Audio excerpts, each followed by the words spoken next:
L'acuité visuelle est l'examen le plus important en ophtalmologie. Alors, il faut savoir si le patient voit ou ne voit pas avant de commencer pour savoir à quel problème on peut avoir affaire. Alors, habituellement, il y a deux façons de mesurer l'acuité visuelle. Il y a des appareils à projection qui sont habituellement non disponibles pour l'ophtalmologiste, pour le praticien général. Et on a des tableaux en carton qui sont utilisés dans les cliniques externes habituellement. Alors, ces panneaux doivent être vus à une distance qui est fixe, habituellement à 10 pieds.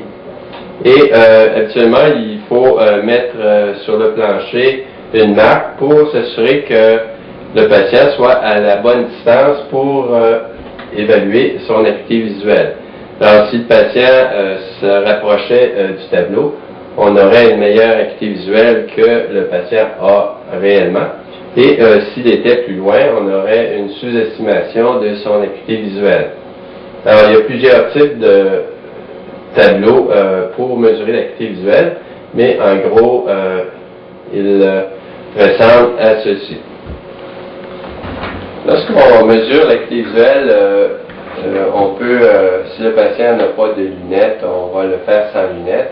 Par contre, si le patient a des verres de contact ou des lunettes, on va lui demander de les mettre parce que dans votre cas, il n'y a pas d'intérêt à savoir quelle est la vision du patient sans lunettes. On veut savoir quelle est la meilleure acuité visuelle du patient.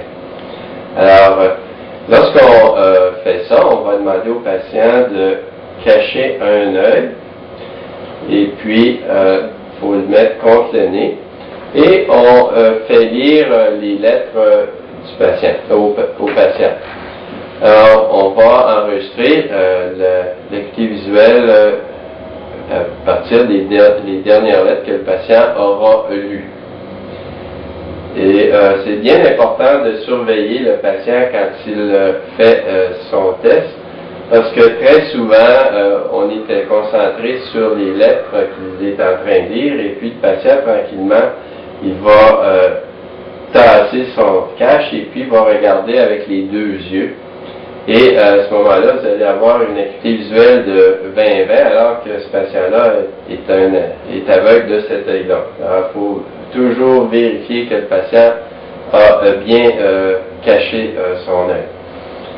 Une fois qu'on a enregistré l'acuité visuelle du premier œil, on va boucher l'autre œil et puis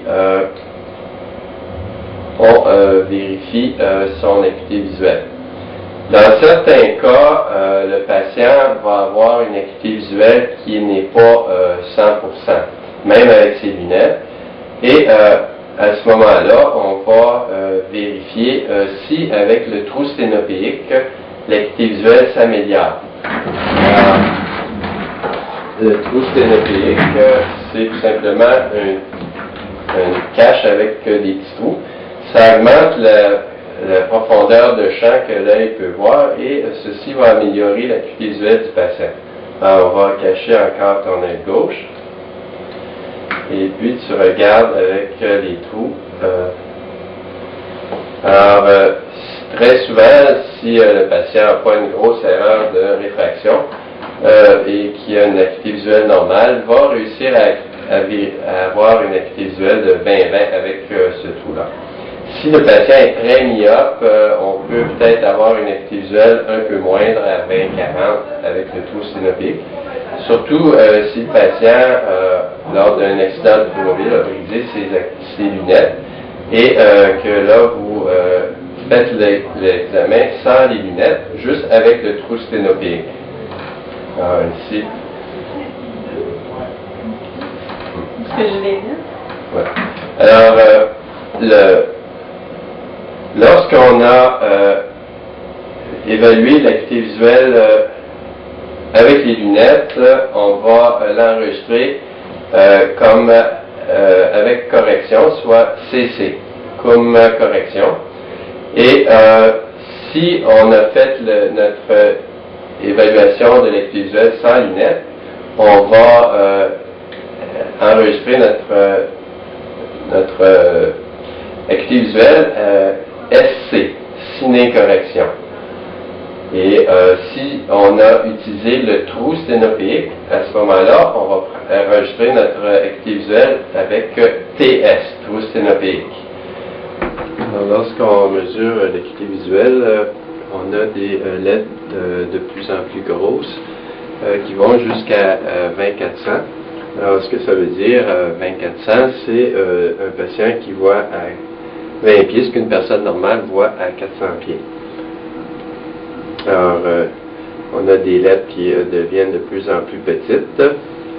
Habituellement, l'acuité visuelle normale est de 20-20. Et dans certains cas, chez les jeunes, on aura une acuité visuelle de 20-15.